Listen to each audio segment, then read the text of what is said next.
कुपोषण उपचार केंद्र में पहुंचने पर अति गंभीर कुपोषित बच्चों के लिए कैसे आकलन किया जाता है।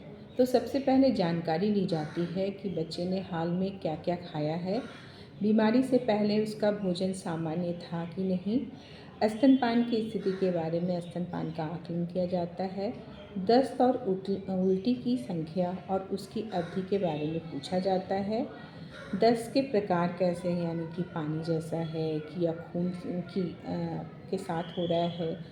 बच्चे के खांसी के बारे में पूछा जाता है कि लंबे समय से खांसी है कि अभी 2-3 दिन से ऐसा हुआ है। भूख की कमी के बारे में पूछा जाता है कि बच्चे का खान पान अभी भूख कैसी है।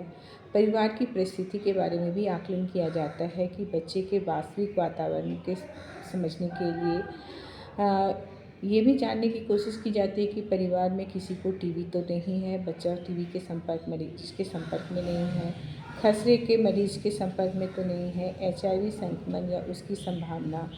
टीकाकरण के बारे में पूछा जाता है कि बच्चे का नियमित टीकाकरण हो रहा है कि नहीं, हुआ है कि नहीं, बच्चे का जन्म कहाँ हुआ था, जन्म के समय में बच्चे का वज़न कितना था, सामान्य वज़न था कि नहीं।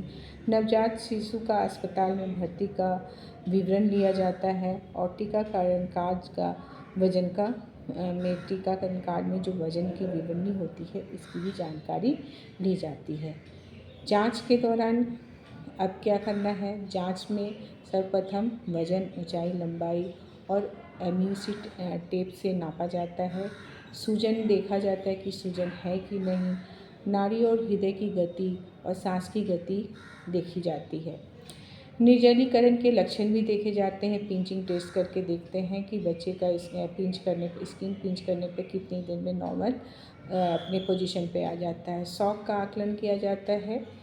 हथेली की लालिमा की देखी जाती है कि कैपिलरी टेस्ट किया जाता है। आँखों में विटामिन ए की कमी के लक्षण देखे जाते हैं, जैसे कि आँखों का सूखापन होना, बिटॉट स्पॉट होना, चमकीले रंग का लेटरल साइड में बिटॉट स्पॉट होता है। कॉर्निया में घाव है कि नहीं इसकी भी जांच की जाती है।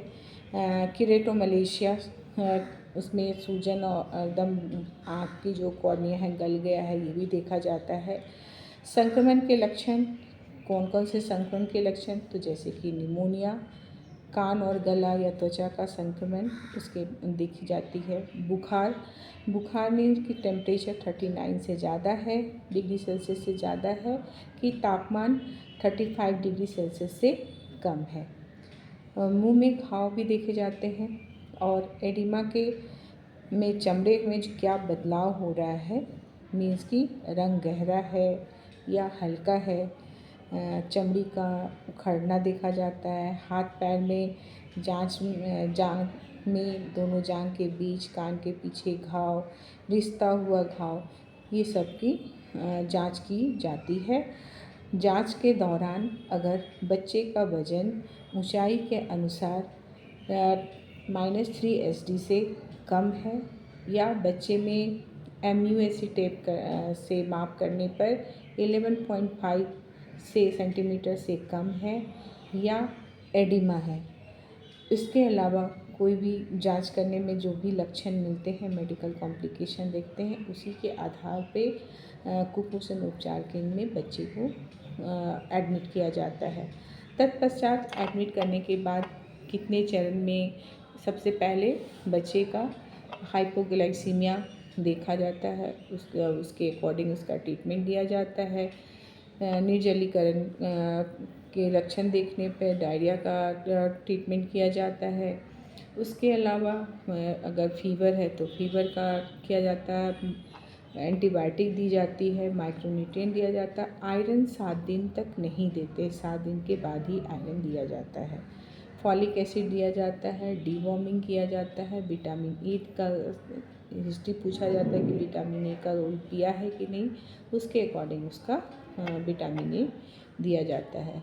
डेली वहाँ पे रहने पे बच्चे को अगर भूख की जांच में फेल है तो F75 देते हैं, भूख की जांच में अगर पास है तो F100 देते हैं। और डेली उसके खाने का ये भी देखा जाता है कि बच्चा कितना खा रहा है और कितना छोड़ रहा है, उसकी भी रिकॉर्डिंग की जाती है। तो इस तरह से अस्पताल आधारित बच्चे का प्रबंधन किया जाता है। धन्यवाद।